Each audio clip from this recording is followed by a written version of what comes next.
Welcome, fellow connoisseurs of the peculiar and champions of the bizarre. This is Nerd Stuff and Things, and today we're diving headfirst into a sugary neon green rabbit hole that will either blow your mind or make you question my sanity. We're talking about a Mountain Dew conspiracy. Now, I know what you're thinking. Mountain Dew? Really? The electric lime elixir of choice for gamers and extreme sport enthusiasts? And to that I say yes, because beneath that vibrant, sugary surface lies a dark secret, a pattern so chilling, so undeniably coincidental that once you see it, you can't unsee it.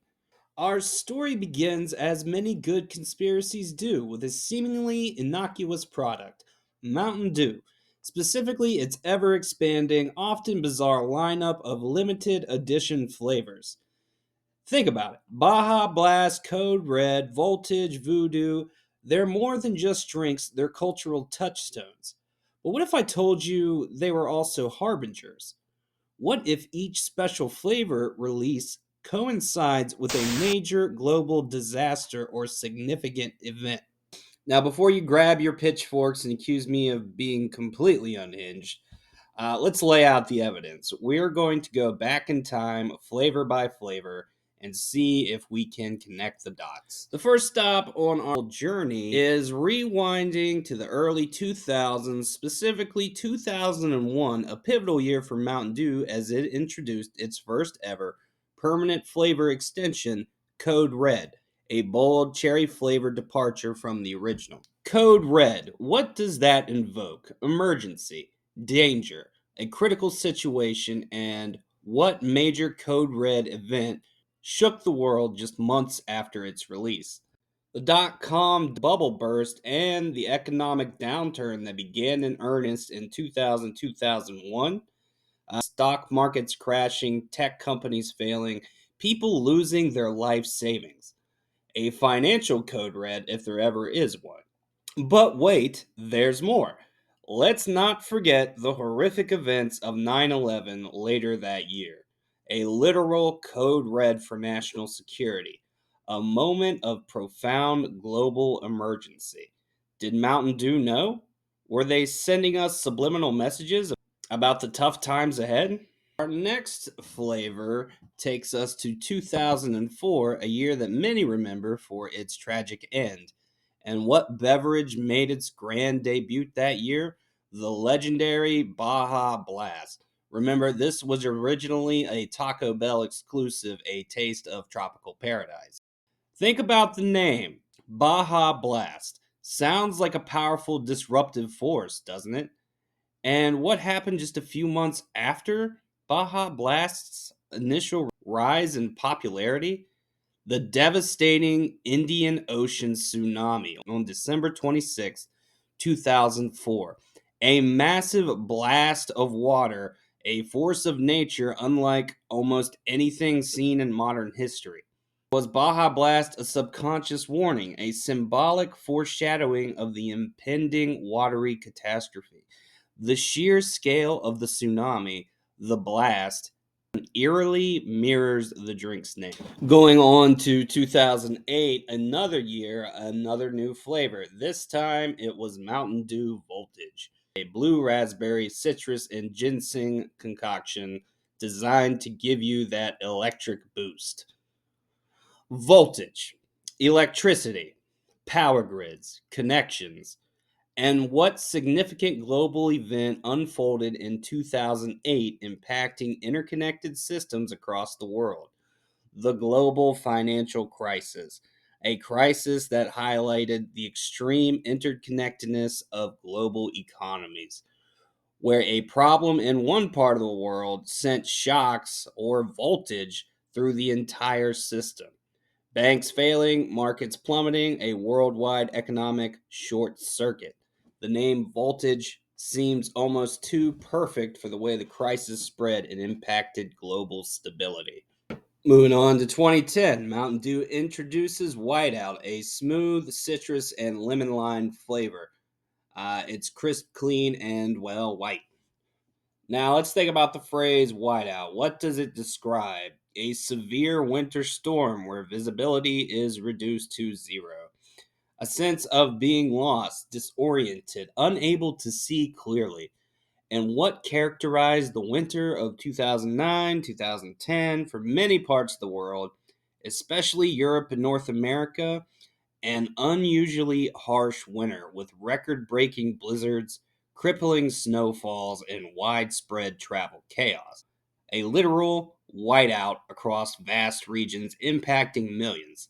Was this just a clever marketing ploy, or was it a premonition of the blustery, disorienting winter ahead?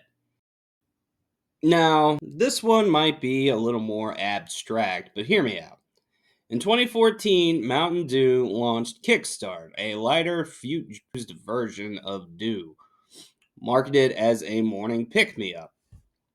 Kickstart, to initiate something, to begin a new movement or trend, the rise of what many now call wokeness or social justice movements in the mainstream.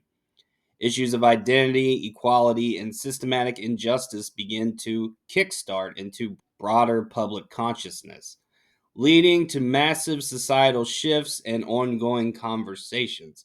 Was Kickstart, with its new beginning vibe, inadvertently signaling the kickstarting of these crucial social dialogues? Finally, let's talk about the incredibly popular Voodoo series, which began in 2019. Each year, a new mystery flavor is released around Halloween, often with spooky, ethereal packaging. Voodoo. It immediately brings to mind, well, voodoo, the supernatural, the veil between worlds, and what has characterized the years since 2019, a period of unprecedented global uncertainty, a time when it feels like the very fabric of reality has been stretched and pulled. From a global pandemic that made us question everything to political upheaval to a sense of impending doom for many, it's a time where the veil between what we considered normal and the truly bizarre seems thinner than ever. The Voodoo series, with their mystery flavors and paranormal branding, feels spot on in an era where nothing seems certain and the world often feels like a giant riddle. Now, we've established a pattern with Mountain Dew, special flavors, and their subliminal messaging. But who is powerful enough to orchestrate a global signaling system through a soda can? We need to look higher up the food chain, to PepsiCo. This is where the sugar rush gets truly chilling. PepsiCo has a history that reads like an espionage thriller. The company's former CEO, Donald Kendall, was a personal friend of President Richard Nixon. In fact, Nixon was once a lawyer for PepsiCo. This cozy relationship between the soft drink giant and the White House wasn't just for golf games. Declassified documents from the early 1970s reveal that PepsiCo was deeply involved in a covert action against Chile's socialist president, Salvador Allende. Kendall personally appealed to the Nixon administration to take action, action that ultimately led to the CIA backed coup d'etat in 1973, where we're talking about a soda CEO calling in favors with the president and national security advisor, Henry Kissinger, to protect a bottling plant, and the result is regime change. Fast forward to the late 80s, when PepsiCo was struggling to get paid in Soviet rubles, they struck one of the most bizarre trade deals in history. They traded Pepsi syrup for Stolichnaya vodka and decommissioned fleet of Soviet warships, including submarines. For a brief period, PepsiCo effectively owned the world's sixth largest navy. The point is this: PepsiCo operates less like a food and beverage company and more like a quasi governmental entity with diplomatic, naval, and espionage connections dating back decades. If PepsiCo has historically leveraged high level government access and military assets, is it so hard to imagine them being recruited or even volunteering to provide secure, ambiguous, and completely deniable platform for intelligence agencies. The Mountain Dew Flavor Lab isn't just mixing citrus and cherry, it's a front for decoding operational parameters. The release date of the new flavor is the signal. The flavor name itself, code red, Baja Blast Voltage, is the classified message, an innocuous, plausible deniability keyword that only a select few are meant to understand. The flavor isn't a prediction of the disaster, it is the activation code for the next global event. Hey, you. Yeah, you. Is your closet full of dorky clothes? Are your shirts looking kinda lame? Don't have a cow, because it's time to power up your style. Nerd Stuff and Things merch is here to make you look totally rad. Check out the gear. These shirts are so soft, it's like wearing a cloud on a Saturday morning cartoon marathon. And the designs? They cover all your favorite fandoms, from retro games to anime history. Stop loafing. Supplies are totally limited and selling faster than a speed run. You gotta have this gear before the window closes. Don't miss out on being the coolest nerd on the block. Click the link below and get your Nerd Stuff and Things merch right now. So, what does it all mean? Are the brilliant minds at PepsiCo, with their history of naval acquisitions and coups d'etats, actually a clandestine group of clairvoyants, subtly warning us of impending doom through sugary drinks? Or are they actively signaling the next phase of a global power game? Until next time, stay curious, stay hydrated, and always keep an eye on those limited edition flavors. You never know what secrets they might be hiding. Don't forget to subscribe, leave a like, and if you have your own theory about what the special Mountain Dew flavors might mean, go ahead and leave a comment down below. Thank you very much for watching, and until next time.